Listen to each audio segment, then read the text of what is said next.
इससे पहले ना किसी ने सुनी, ना किसी ने देखी इतनी सटीक भविष्यवाणी। चाल चक्र। नमस्कार, बहुत स्वागत है आपका। आप देख रहे हैं चाल चक्र और मैं हूं आपके साथ शैलेंद्र पांडे। मानव के जीवन में धोखे की संभावना हर समय बनी रहती है और जब आप किसी काम को करने जाते हैं, किसी चीज की शुरुआत करते हैं तो धोखा होने की पॉसिबिलिटी, संभावना सबसे ज्यादा होती है। धोखे का सबसे बड़ा प्रभाव जीवन के जिस हिस्से में दिखाई देता है वो हिस्सा है प्रेम का और विवाह का। प्रेम और विवाह के मामले में धोखे की संभावनाएं काफी ज्यादा होती हैं और अक्सर ऐसा सुनने में आता है कि प्रेम में धोखा हो गया या शादी किए थे जो सोच करके धोखा हो गया वो नहीं निकला।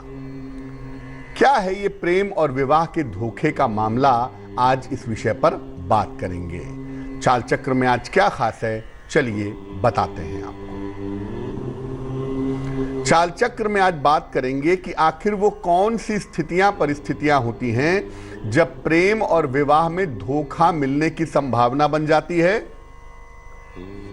क्या धोखे के पीछे ग्रह जिम्मेदार होते हैं या ये केवल व्यक्ति की खुराफात है, ग्रह इसमें नहीं होते हैं? और अगर धोखा मिलने की संभावना जिंदगी में है, प्रेम के मामले में, विवाह के मामलों में, रिश्तों के मामलों में, तो धोखे से बचने के उपाय क्या हैं?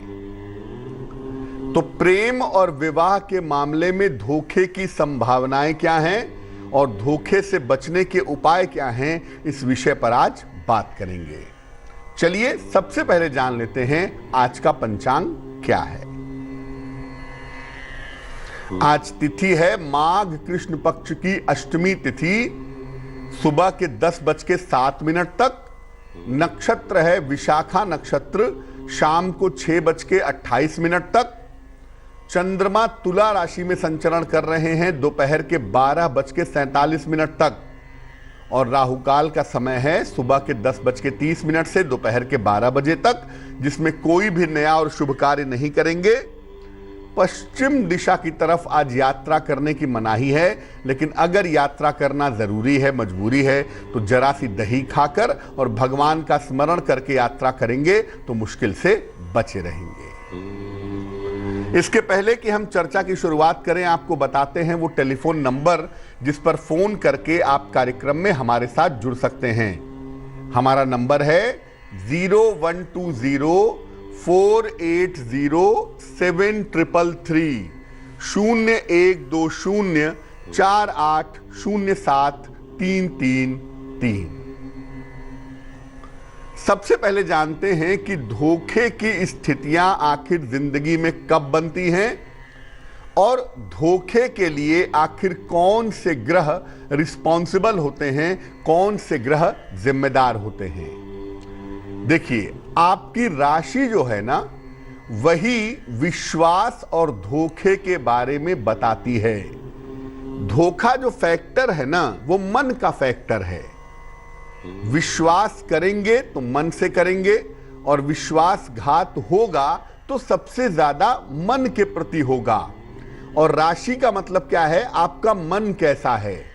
तो आपकी राशि ही मुख्यतः विश्वास और धोखे के बारे में बताती है। राहु जो है ये कल्पना और भ्रम पैदा करता है। राहु एक ऐसा ग्रह है जिसका कोई फिजिकल एग्जिस्टेंस नहीं है, भौतिक अस्तित्व नहीं है। ये कल्पना और भ्रम पैदा करता है। इसका ज्यादा प्रभाव होने से धोखे की संभावना बढ़ जाती है।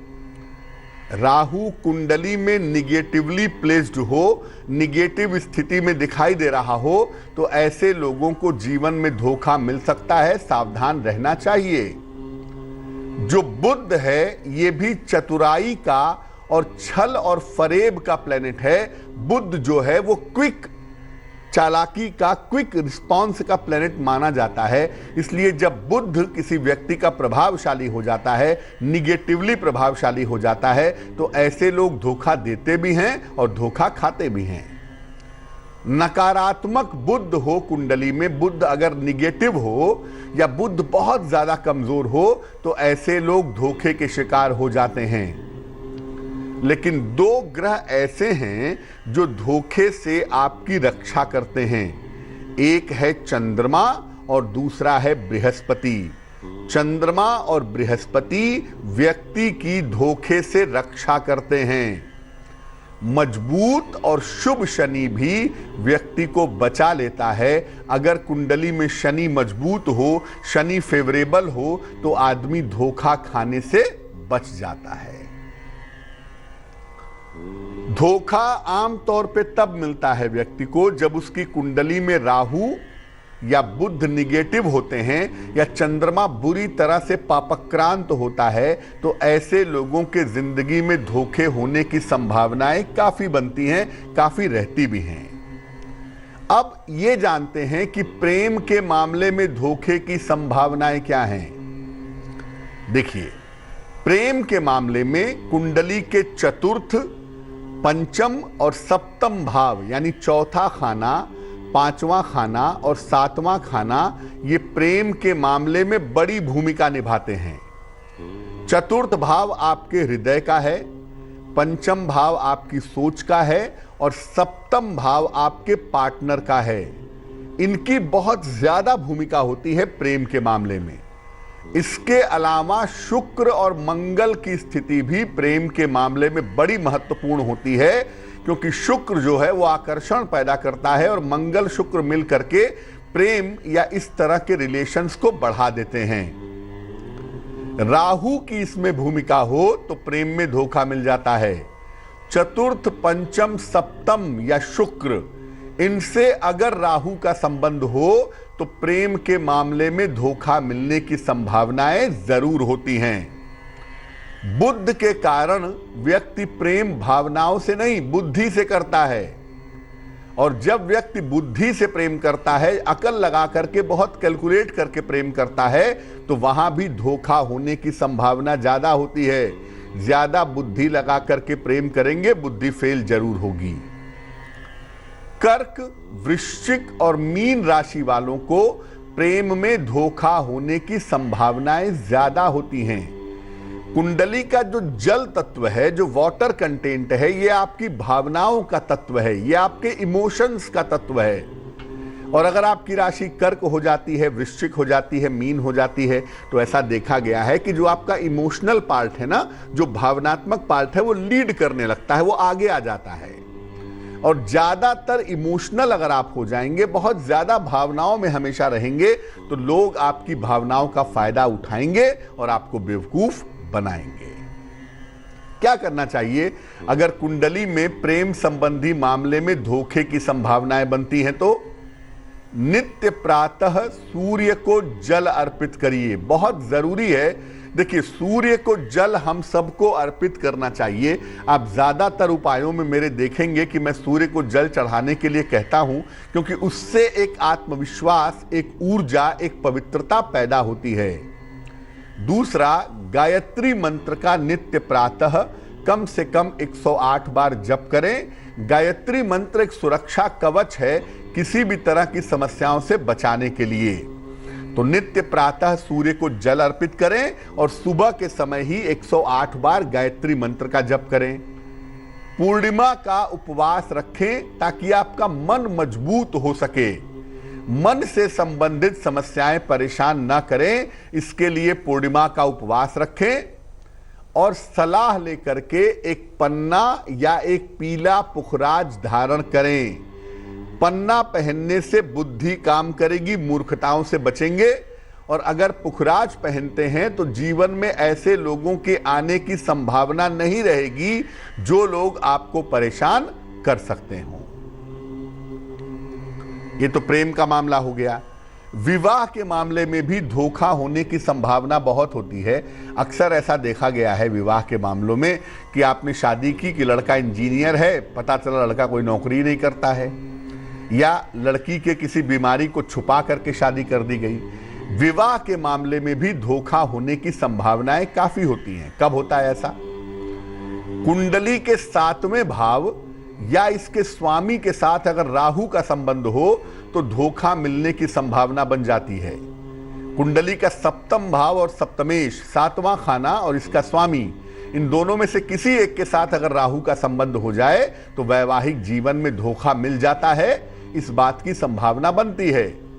शुक्र अगर कुंडली में खराब हो, याद रखिए खराब हो, अगर शुक्र कुंडली में खराब हो तो यह धोखा करवा सकता है, विवाह में धोखे की संभावना बन जाती है।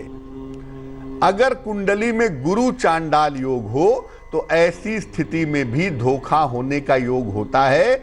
अगर कुंडली में बृहस्पति और राहु एक साथ हो तो धोखा होने की संभावनाएं काफी रहती हैं।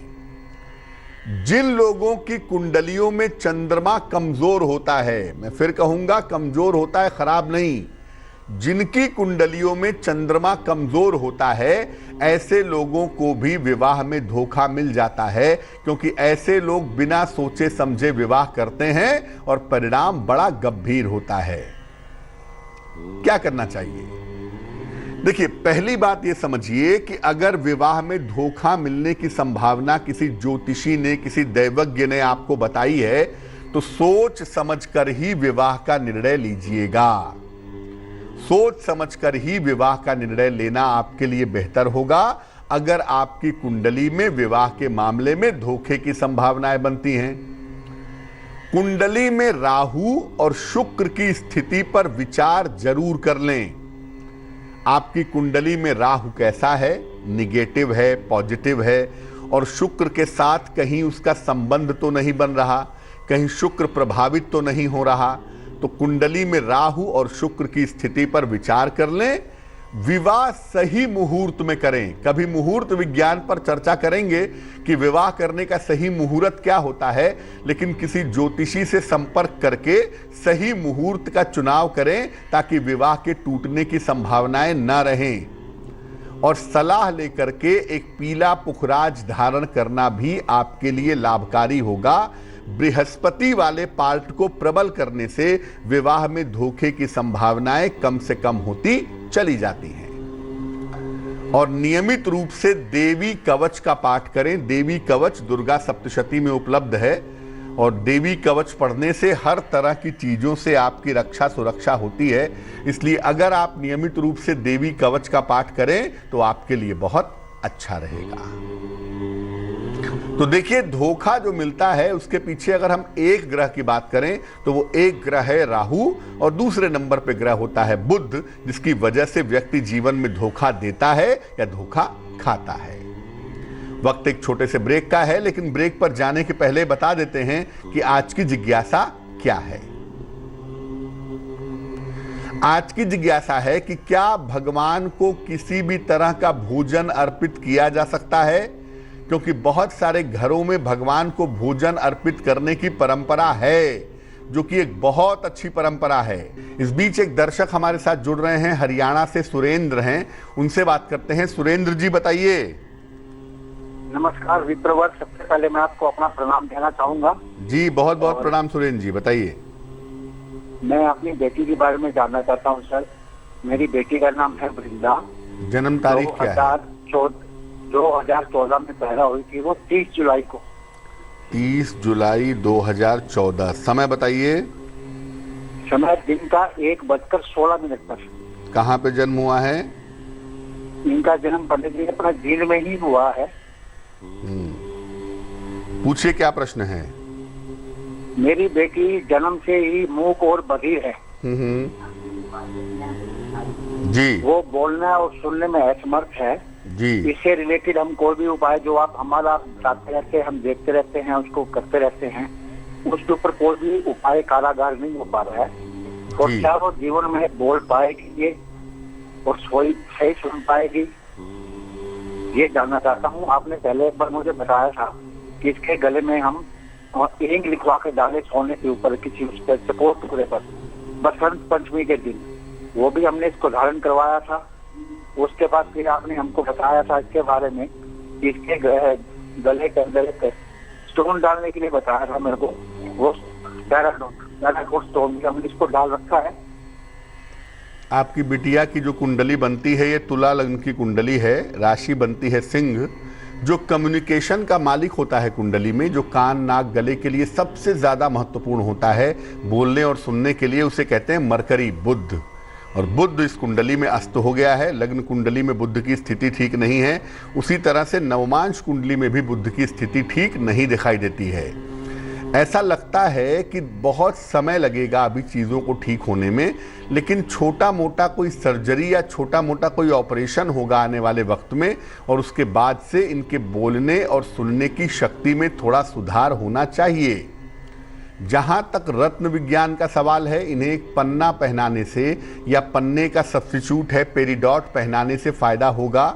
और साथ ही साथ बुध वाले पार्ट को बेहतर करने के लिए मैं कहूँगा कि माता या पिता में से कोई भी एक व्यक्ति इनके लिए नियमित रूप से विष्णु सहस्त्र नाम का पाठ करें रोज प्रातः, और बुधवार के दिन विशेष रूप से भगवान विष्णु की पूजा करें। उन्हें तुलसी के पत्ते भोग के रूप में अर्पित करें और उसे प्रसाद के रूप में अपनी बिटिया को ग्रहण करवाएं। इससे लाभ होने की संभावना थोड़ी बन जाएगी। वक्त एक और छोटे से ब्रेक का हो गया है, और ब्रेक के बाद वापस आएंगे तो बात आपके राशियों की करेंगे, आपके प्रश्न का उत्तर भी देंगे और साथ ही साथ समाधान करेंगे आपकी जिज्ञासा का।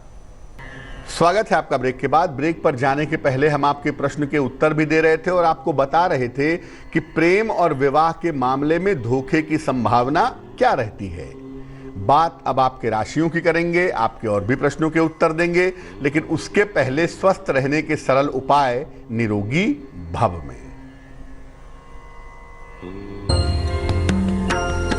अगर आप नियमित रूप से चुकंदर का सेवन करते हैं तो इससे आपका हृदय स्वस्थ रहता है, और जिन लोगों को ब्लड प्रेशर की समस्या है, हाइपरटेंशन की प्रॉब्लम है, उसमें भी कमी आती है। चलिए राशियों के सिलसिले की शुरुआत करते हैं और सबसे पहले जानते हैं मेष राशि का हाल। मेष राशि, सेहत आपकी कुल मिलाकर ठीक रहेगी।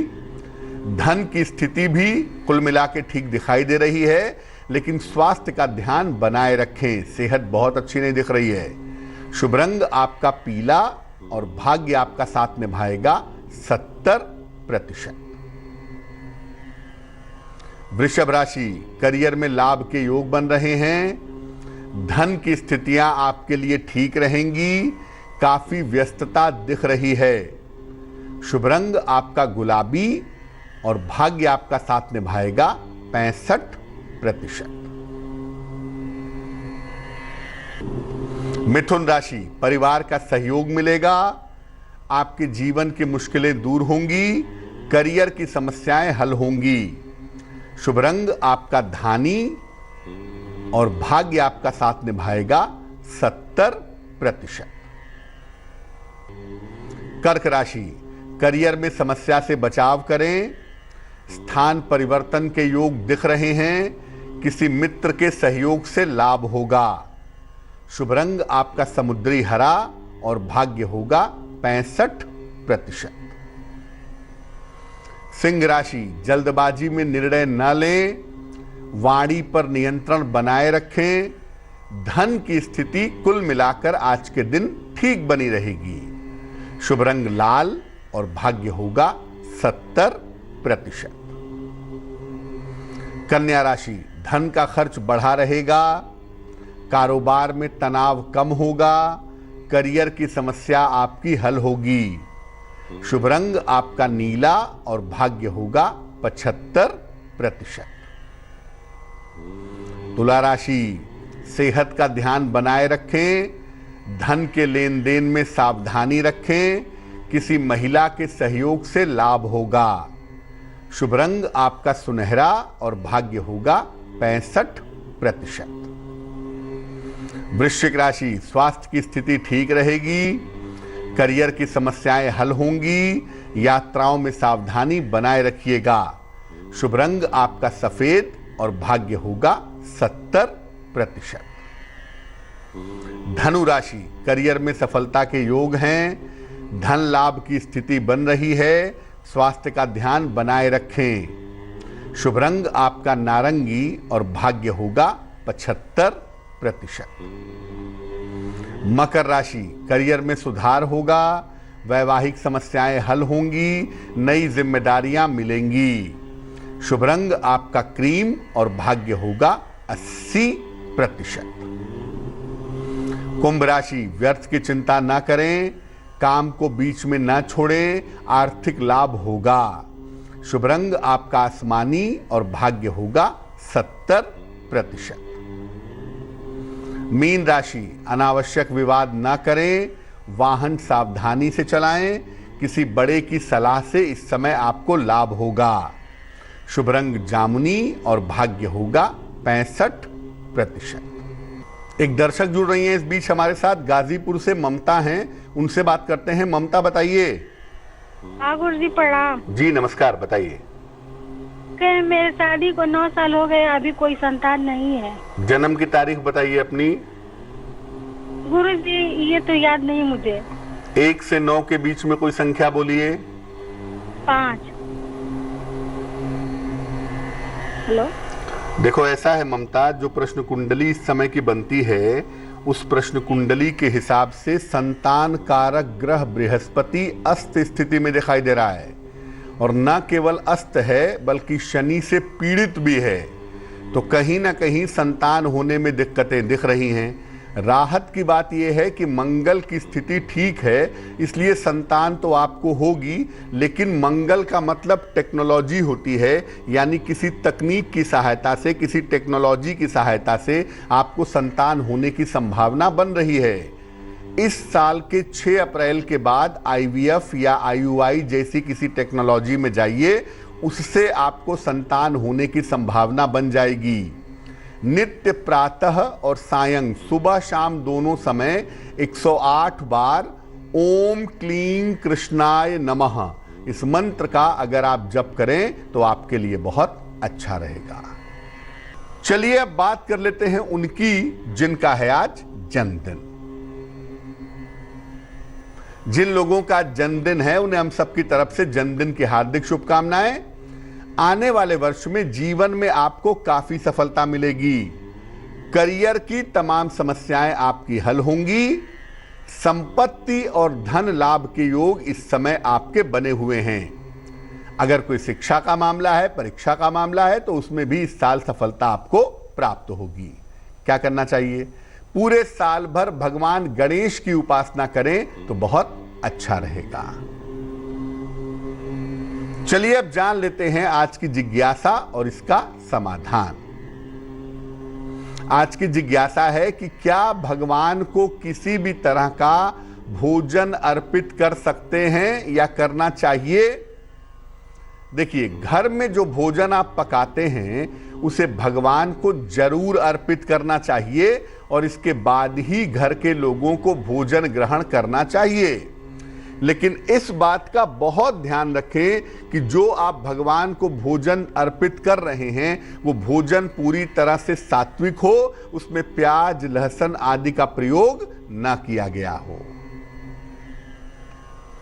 चलिए अब जान लेते हैं शुभ पहर का महत्वपूर्ण समय क्या है। आज का शुभ पहर है रात के 9 बजे से तकरीबन 10:30 तक। इस समय में घर में सुगंधित धूप बत्ती जलाएं। घर की जो निगेटिव एनर्जी है, जो नकारात्मक ऊर्जा है, वो निश्चित रूप से दूर होगी। लेकिन ये उपाय करेंगे शुभ पहर में ही, रात के 9 बजे से तकरीबन 10:30 के बीच में। तो आज के लिए चाल चक्र में बस इतना ही। स्वस्थ रहिए, प्रसन्न रहिए, अपना बहुत ध्यान रखिए। मुझे दीजिए इजाजत और आगे जरूर देखिए रिश्तों की कहानी संजय सिन्हा के साथ। नमस्कार।